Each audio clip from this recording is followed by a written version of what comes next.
Welcome to Tea Time with Shayleigh and Amber, the podcast where we talk about all the shit that your horse wants you to know and what you can do about it. Amber is a horse trainer and a personal results coach, certified in Theta and Semitic breathwork. Shayleigh is an animal communicator who also teaches communication. Both knowledge seekers with the intention of sharing that knowledge and hoping that we can encourage the listeners to do the same. Welcome to today's episode where we talk with Briana Blackwelder of Equine Muscle Works. Briana is a third-year vet student, an equine body worker, and a human PT. She's basically a little encyclopedia on legs. In this conversation, we talk about blending energy work with medicine, boundaries for practitioners, respecting the time of your professionals, and more.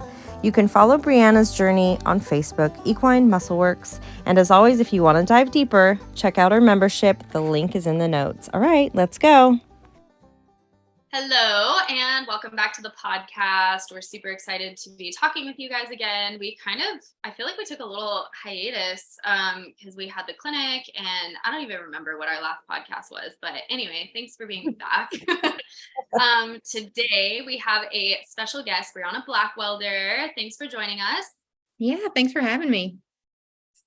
Definitely. We're stoked. Briana is like a really good friend of mine. She's in her third year of vet school. She is an equine body worker. She's a little intuitive soul, and we're excited to kind of like pick her brain. And I was telling Amber, like right before this podcast, I was like, I don't even remember like how you went down this path of like equine body work. How did you start with just like getting into the body work side of stuff? Well, so vet is my second career, actually. So I worked in human physical therapy for several years, and I always navigated towards manual work with people, even when I had modalities at my disposal all the time. You know, I liked connecting with people, and I had taken fascial courses and craniosacral courses for that. And then when I knew I needed to go down the route of becoming a veterinarian, I found the courses for myofascial work. And I already had the palpation skills and the understanding of that technique. And so it was pretty easy to transition right into that and start doing it on horses. And I fell in love with it immediately.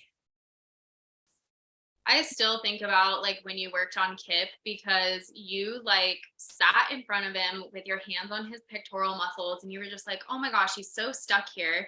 And I swear that day, like his entire body changed. And I was like, this is not a normal body worker. Like she is definitely feeling into some intuitive stuff, because I swear you released something in him, because he has never been the same since. Like it totally changed him.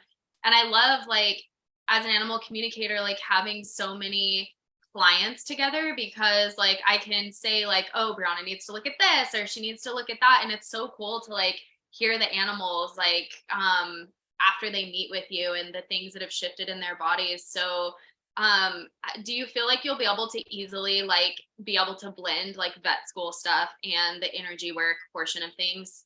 Oh, absolutely. So I'm already kind of doing it, right? So like as my knowledge base gets deeper and stronger, I use that, and I find like marrying the two for me is going pretty seamlessly.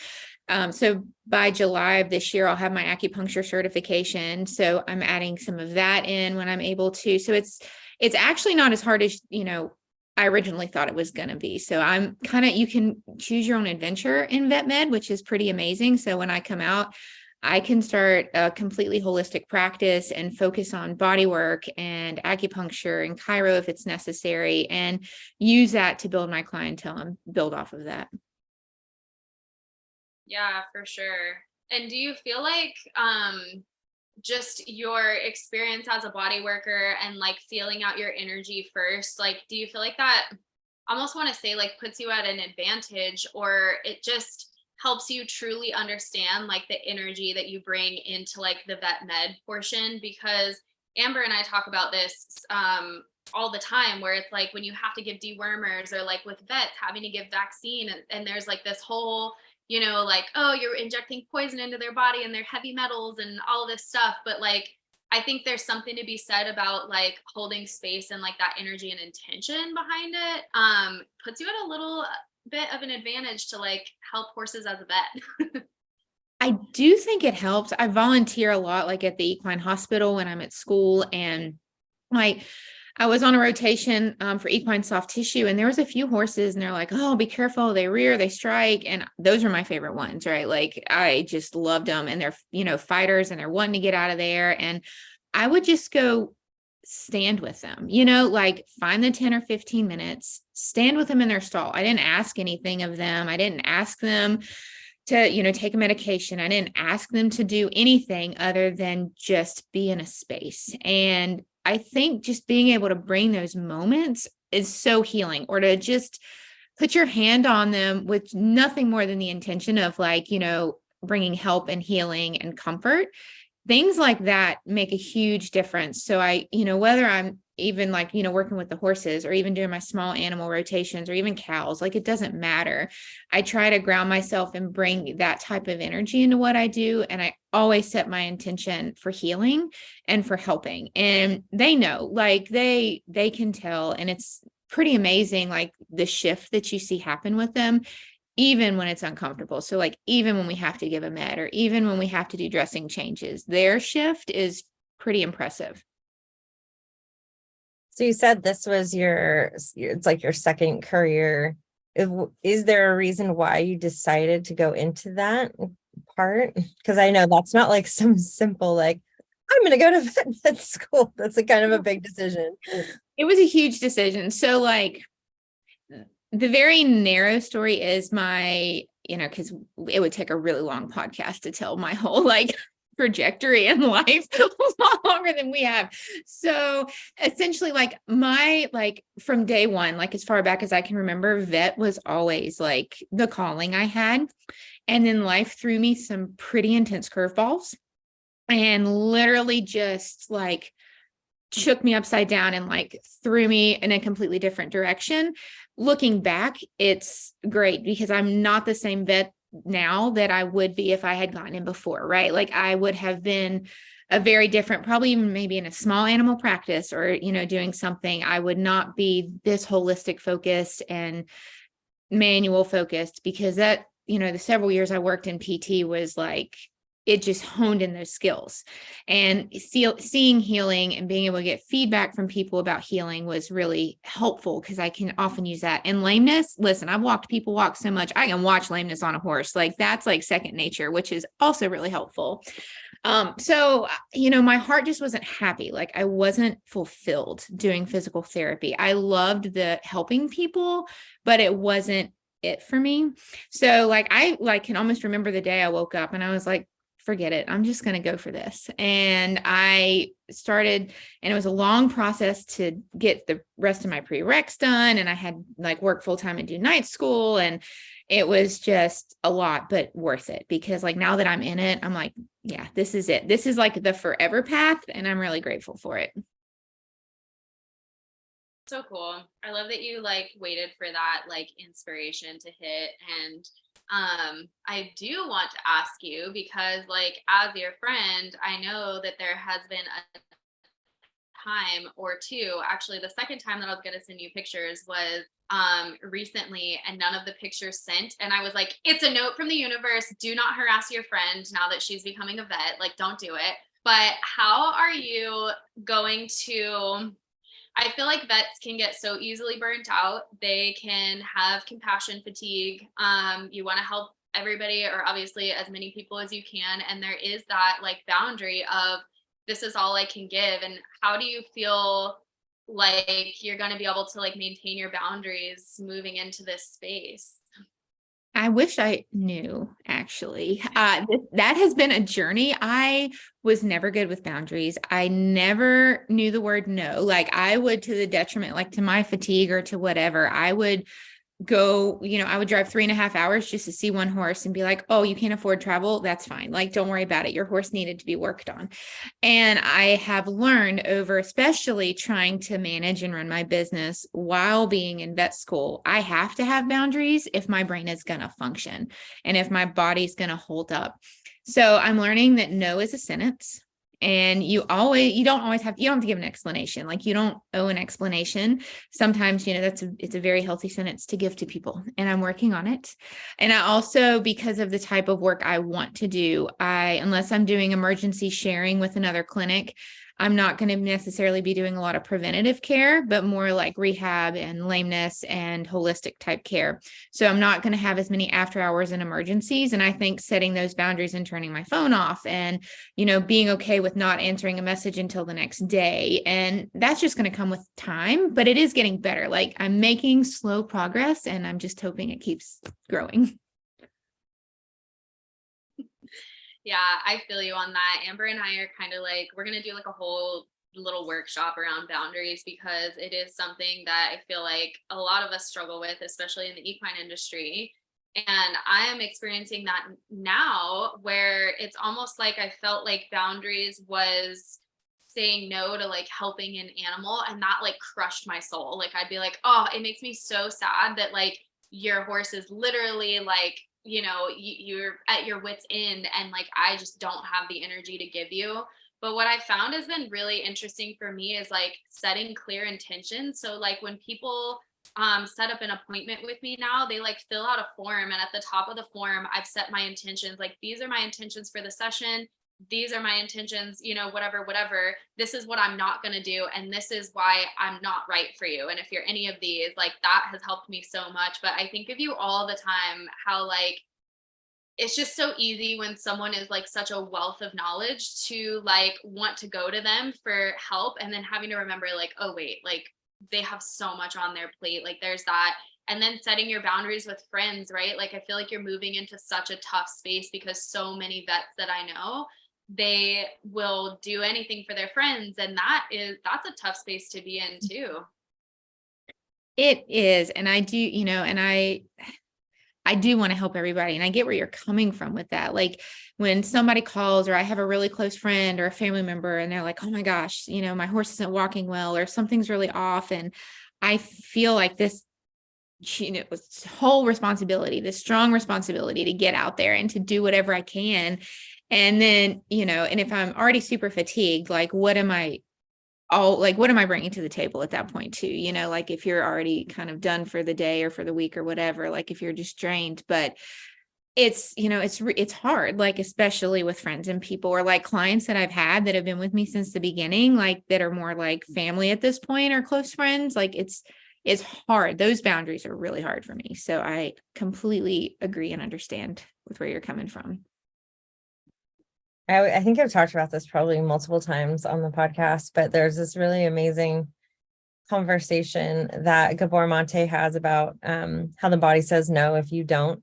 And I'm always giving it to it because it's specifically focused on people who are in a caretaker role, whether it's they're taking care of family or they're taking care of clients or whatever it is, and how what people really need to understand is that when you're in like crisis mode and the only thing you're focused on is your own situation that you're in, and how this is definitely the most important and relevant thing for you right in that moment.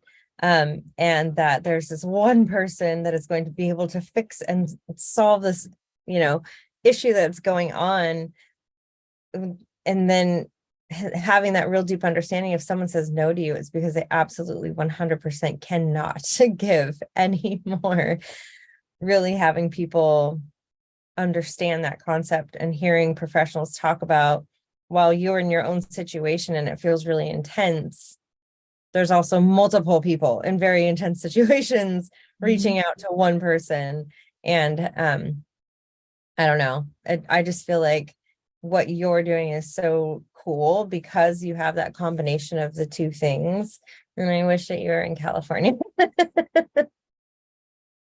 Give me a couple years. I will travel anywhere. I'll go wherever. So you had kind of said that was your intention, was to do more, problem-based, figuring stuff out, less emergency type stuff. What made you make that decision? Was it just specifically because of that, how worn out regular vets get, or is it there something about that really calls to you? More that it calls to me. Like, I actually enjoy helping with emergency workups. I mean, because horses get into trouble, people need help. Like, I think being able to like effectively help in those emergency situations is great basic training, but like the thing that makes my heart sing is when I get to be with a horse for longer than, if it's a preventative, like a quick, on the farm, you do the thing, you pull your coggins, you do your lameness exams. They're wonderful. And there's nothing against that because we have to have general practitioners. But my heart sings with the ones that are just like having the problems that they can't find like a major thing that they can pinpoint right away, or, they don't have maybe the time to spend an hour or two with a horse. And I want that ability. So I want my own practice where I can say, this horse is going to need XYZ and it's going to take me 75 minutes. And I have that time with that horse and then can go from there. Cause that's how I really, when my hands are on them and I'm working and I'm feeling things, and then I kind of figure out which acupuncture they may need or whatever else goes along with the treatment. That's where I feel like I'm the most beneficial. And if I want to help the horses to the best of my ability, I feel like that's where it is. I love that. I feel like we live in a world where there's all this like on demand stuff, and I even think about it like at the grocery store, how you're like next in line and you're like, oh shit, gotta get all my groceries like out of the cart as fast as I can and put, like I don't want to. And I feel like sometimes visits can be like that, where it's like this like franticness about it. And even in my own work now, like I totally restructured my entire schedule because I'm like, I need more time in between sessions, because like sessions are inadvertently like gonna run over, and it sucks to like rush it for the sake of time or money or whatever. So I can totally empathize with that for sure. And I love that the idea of seeing them multiple times, because there is like a certain sense of the horse like letting their guard down and trusting their vet or their body worker, whoever, when like I know in my sessions, like people they're like people to me. Horses will like show me your image and I'm like, oh, are you in North Carolina? Like I totally know this person. And they totally build up like this little rapport. And I have to lay one of my horses to rest next week, and I asked the vet that knew him before, who's like 2 hours away, I was like, can you please be the one to come x-ray his neck, and can you be the one to put him down if we need to? And he came, because that's something that my horse, I was like, I will pay whatever it takes. Like my horse knows you and trusts you. And there is something to be said about like having that relationship. I think it's so interesting anytime people don't believe that that relationship is important or that they know. And it's so funny from a communication perspective, because I will see body workers. Like I was actually talking to a horse at Amber's, and she showed her owner as like a short, old little crusty person. And Amber was like, she's like in her 20s. And so it's funny how they like perceive different people, and they get attached to people more than we realize. And especially when you're able to just like hold space, there's so much rushing around in that. And I think that a lot could be changed with like vaccinations and all of that stuff, like the energy of it, if you can do exactly what you're saying, like be able to just kind of like hold space for a second, not rush from appointment to appointment. So that's cool. Mm-hmm. What's your favorite part of that school so far? What are you learning? We want to know. Oh my gosh. That's loaded. Let's see. So far, I mean, the equine classes have been great, but I think I have no desire to ever be a pathologist, ever. But the pathology classes where you learn all the really weird things that can happen in all the systems of the body and how it can affect it systemically was fascinating. That was, and then, your clin path that goes with that. So being able to not just look at blood work and like pick out some things, but like truly interpret that and use that to help the animals is just, to me, was just amazing. It was like a huge missing puzzle piece that I've been after for a while and finally got it. So that was really, really cool for me. And then, well, as we keep going, I'll have more equine classes this semester, but so far I think the pathology has been the ones I've loved the most. That's super cool. What do you already know, like what equine classes you're about to take? Yes. So I finally got to sign up for some. So like last year we declared our tracks. So NC State does everybody mixed animal for the first 2 years. And then the last two, well, we have third and then we have clinical year. Then you track and you get to like hone in a little bit. So I'll be taking advanced equine reproduction, advanced equine lameness and surgery, and equine medicine. So those will be the main ones. God, so cool. I can't wait to hear all about, selfishly as your friend, I'm like, oh, can't wait to hear all about it. That's all anybody hears about. They're like sick of talking to me because that's all I talk about. Like if you call me, that's all I'm going to talk about. So there's that. You can text me and nerd out with me anytime because I like to know all the things. But there is that balance. Speaking of, I actually went through like a little lull in my learning recently because I found that I was like analyzing my own horses so much. And I had to go on this whole vision quest, long story for this clinic. But I was analyzing my horses so much because I was learning all these things. And then Amber got me hooked up with her theta teacher. And then I was learning that like each whatever pain, it had a belief system attached to it. And then I was getting into that in my sessions. So how are you going to like balance all of this new knowledge and stuff like with your own horses? Like, how are you not going to just like pick them apart unintentionally? I've actually surprisingly done a really good job. And I think some of that has to do with like my PT life, right? Because like I already did that. Like I already went through that, but with people. And now I'm like, okay, like let's step back. Like, 0.001% of horses in the world is going to have this thing. So I'm pretty sure you are not in that statistic, and let's hope not, but I do pretty good. And I don't get to see my horses very often, which is heartbreaking because I'm in Raleigh most of the time. So honestly, when I see them, I'm just so stinking happy to be with them.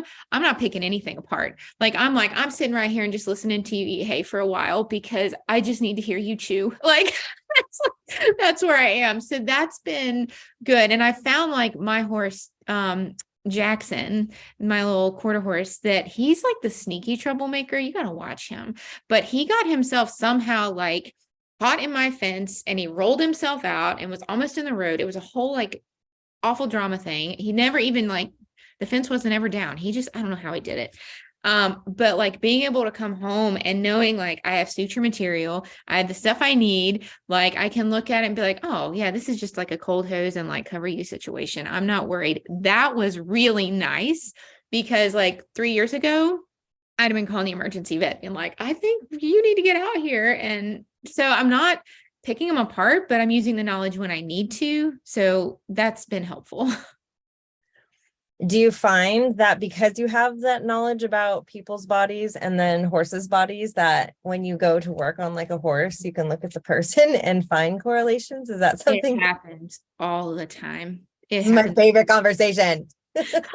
And I usually like, if people aren't in a space to hear that, I don't bring it up, but sometimes if it's like glaringly and I'm like, we need to like talk about this, or I had one client who, knew she was having some physical things. So I was like, let's brainstorm about some ways that we can work your horse to help like mitigate the off balance kind of thing. But I, all the time, like, it's pretty amazing. And I tell people a lot about like the rider, like the mirror image, the horse rider mirror image. And it's just unbelievable. Like you'll see a horse walk and you're like, well, that's odd. But then here comes our person. And I'm like, well, maybe it's not. Maybe you guys are just all together here. So it's pretty cool. I don't work on people as much. I do have some PT people around here that I can say, hey, or, you can go see them. They're direct access, or if there's a body worker, because I know if I started working on people, like I would get to Barnes and I would never touch a horse. And that's not where my heart is right now. So I do recognize it. And I do suggest with some people that they need to like scurry and get some body work. I'll take care of the horse and they can take care of themselves. And then we'll meet in the middle and then go from there. Yeah. Do you find that that's also prevalent in people that don't actually ride their horses? As in like people that have horses and have some issues? Yeah, Yes. like for similarities in the bodies, but Mhm. because I feel like it's really easy for someone to say, well, of course, if you're riding your horse and you're on their back and your body's a certain way, you're going to push. And I'm like, well, that person doesn't even ride their horse, and I see things going on. So what's that about? I do see some interesting like mirrors between, because most of the horses I work on are being ridden. Very few of them aren't. But I will say, like, my horse Jackson, like, I felt like he's communicated he's done with riding. Like, and I'm okay with that. He loves Liberty work. And I think that's great. And he has a home for forever. So it doesn't matter to me whether he's a riding horse or not. My husband is not a rider. He wasn't even a horse person. But I see like really interesting, like, mirroring between Jackson and Garrett. And so, yes, I do think that there is a factor in that associated. I mean, he barely puts a halter on him. So it's not like he's even like pulling or moving him around. It's just those two have connected, and the way they can mirror each other is pretty fascinating. I will say that like I understood mirroring like to an extent before we did this Elements of Connection clinic. And then we did this clinic and I was able to talk to the same horses for multiple days in a row. And like we got such in-depth information from their people multiple days in a row. And as the people were unwinding, it was like unreal to see the changes in their horses. And some of the stuff, like there was one girl that was like having like major reproductive stuff as soon as she started moving, and her horse legitimately like put himself in half and was like chomping at his sides as she was like releasing this stuff. And like it was just so crazy to hear the horse's perspective too, because the people were so open to being vulnerable that the horses were like, yeah, I've been carrying this for you, but like this is the path that I take. And I think that's why I'm so strongly like in this no comparison phase right now. And like this, I got really triggered by someone the other day telling me to get a second opinion for bro. I was like, I don't need a second opinion. I needed the validation for what I've already been hearing. Like I've been on this journey for so long with him. Like the images just validated like what I'm ready to see at this point. And I think there's like this big comparison piece, and that's where some of the like the body stuff comes from. And I feel like, and Amber, if you feel differently, let me know. But I feel like we saw a lot of that, like the comparing themselves and their past relationships and just all kinds of things that are manifesting in the body. And it's insane how the horses are holding space for it. Like I had no idea the depth of like of what they carry. And then after the clinic, I had these sessions, like my very first session, I connected with the horse and I was like, okay, I see jaw pain, but now that I did the clinic, I have all these energetic symbols instead. And so I'm like, ooh, this is energy that he's holding for you. I see it only at night, almost as if you grit your teeth at night. And she was like, oh, well, I wear a mouth guard. And I was like, holy crap. So your horse is literally carrying this jaw tension. And then now Amber has me take things a step further where I'm like, okay, how is this serving you? And then I have to take them into the light, which I never did before. And I'm like, where is this coming from? And it's just cool to see like the mirroring. But do you feel, well, actually, I guess let me ask this first. Are the people usually present when you're working on their horses? Because I feel like some of my clients are not present when you're working on them. It's about 50-50, honestly. So I would say half the time there's clients there. Some of the larger barns, like where I was at today, what I see like 7 horses, and the owners were there for 3 of them. Because it doesn't always work with their schedule, right? And it is, some of them, it's very interesting to see like how the horses respond. And there's some that I almost feel like there's one client I have in particular, and like I feel like the horse feels like they have to be on guard and watching for this person all the time, because they're like always like either talking about something bad that's happened, or like they, it's a lot of like feeling like you got to look over your shoulder and like look out for yourself a little extra hard. And when they're there, it's like that horse can't even begin to relax. It's like they have to be on guard for their person and like don't take their eyes off of them. So it's really interesting, like how the energy can shift depending on with some people when they're with their horses. Yeah, I feel like there's a little bit of a disconnect where they just think like, okay, the body worker's here. Like I hear that all the time. Oh, well, I'm just going to call the body worker and they're going to fix my horse and he's going to be fine. Or I'll be like, this this system is having a hard time. Oh, well, the chiro comes out on Monday. And I'm like, no, that's not what I mean. It's a little bit deeper than that. And I would just be like curious at how things would change for the horses if like they were there with you, especially with like your new knowledge as a vet and really feeling into like why this is happening. And if they're not releasing it, you being able to be there in the current moment with them and being like, hey, this is not releasing and there's a reason why, like he's holding on to this or whatever. But if the person has a disconnect, it's like you keep going out and treating the same things, right? Because it's connected to the person most likely. Yes. So a lot of times there's like where I'll see a horse or they'll call me and then I'll say, I really would like to see you again in like, a week or 2 weeks so we can keep going and keep working. And then they'll wait, 2-3 months. And then we're literally right back where we started. Like you're on this wheel and it's hard to get out of that wheel. But if a person can't change their mindset about it, you're kind of, that wheel's a harder to get out of, if that makes sense. It's like you're stuck in this roundabout and you just keep missing the exit. Because if like your mindset isn't there to hear, well, he's, tight in XYZ, I think, if you added this or changed this, or we try that.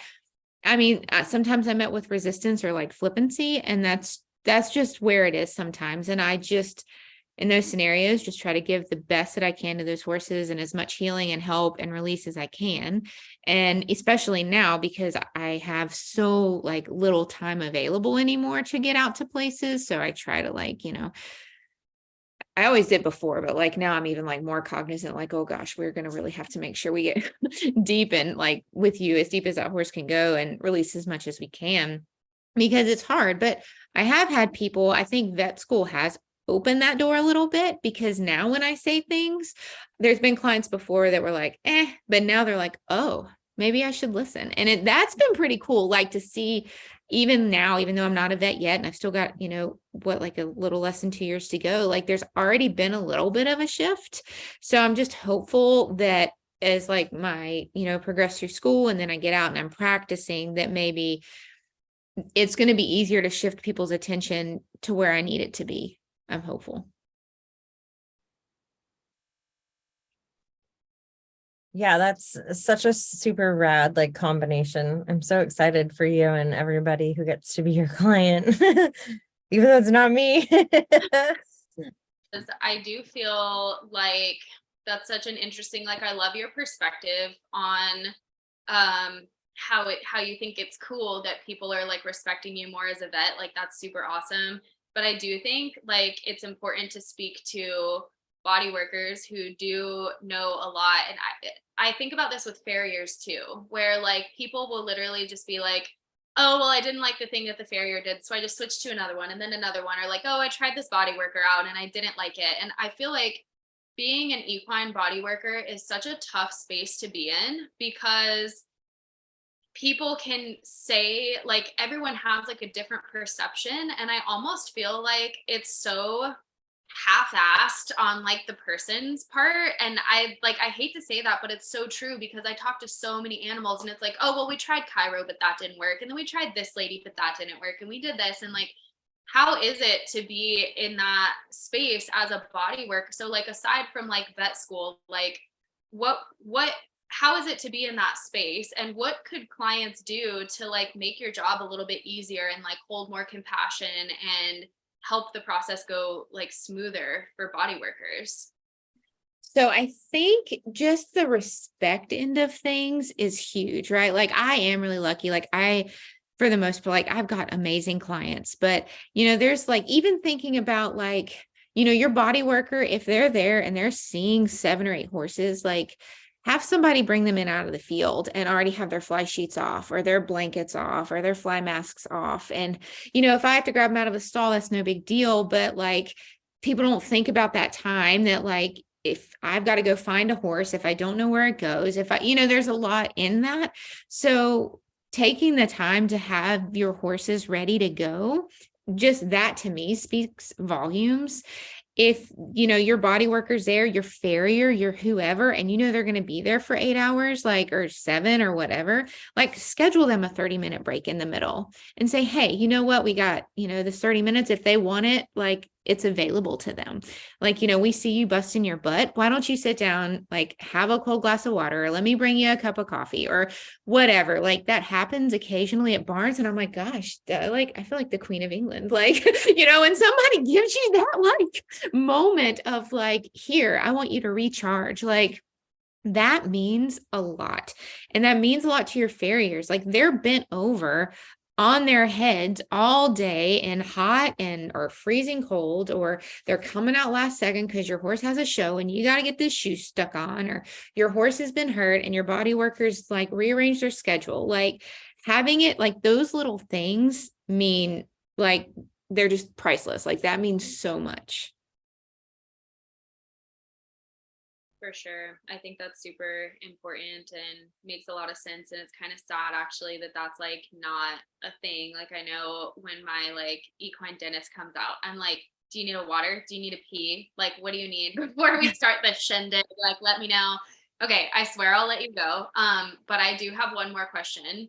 How do you feel, just as a body worker, vet, whatever, like when you're when you're doing sessions and like people really truly are interested, like how do you feel about like answering questions as you're moving along, or like when the client is like invested, like is that something that disrupts your flow, or you're like totally cool with questions? Now I am totally cool. Like I love telling people what I'm feeling and finding. When I first started, it took so much like effort, I guess, on my part to like make sure I was grounded, and like trusting your intuition is a hard thing to teach yourself. Like that is not something that you can just, or at least me, like just be like, oh, like I've had to put my hands on hundreds and hundreds of horses to be like, you know what? It may not make sense why I need to go to your udders, but here we go. Like, I have found some wild things that I was like, oh, well, now everything makes sense just by, going with your intuition. But because that took some training, I couldn't talk a lot. But now I tell people like, ask away. I'd rather you ask and get out of this session what you need to hear. And then they're like, oh, well, that makes sense. And I find the people that are asking questions are like, they become more and more invested in the manual work and the body work with their horses, right? Because they're hearing the things that they realize they've been feeling or seeing, or they'll relate it back to themselves, right? Oh, well, like I fell down the steps 3 weeks ago and really busted my knee. Does that matter? Oh, well, actually, it kind of does, so it's like, it's a cool way to interact and like kind of start integrating like a different facet to their relationship with their horse, if that makes sense. So I'm all for it. And if I'm in a place where I can't talk, I'll just tell my clients, just give me 5 minutes or whatever, and then I'll come right back to you and we can keep talking. Oh, I love that. So to wrap things up, is there anything that you feel is really important to say, or like one of the most important like bits of advice you could give to horse owners who are like struggling with maybe like a lameness issue or an issue that they can't figure out and they're searching and trying to find the answers? What would you tell them?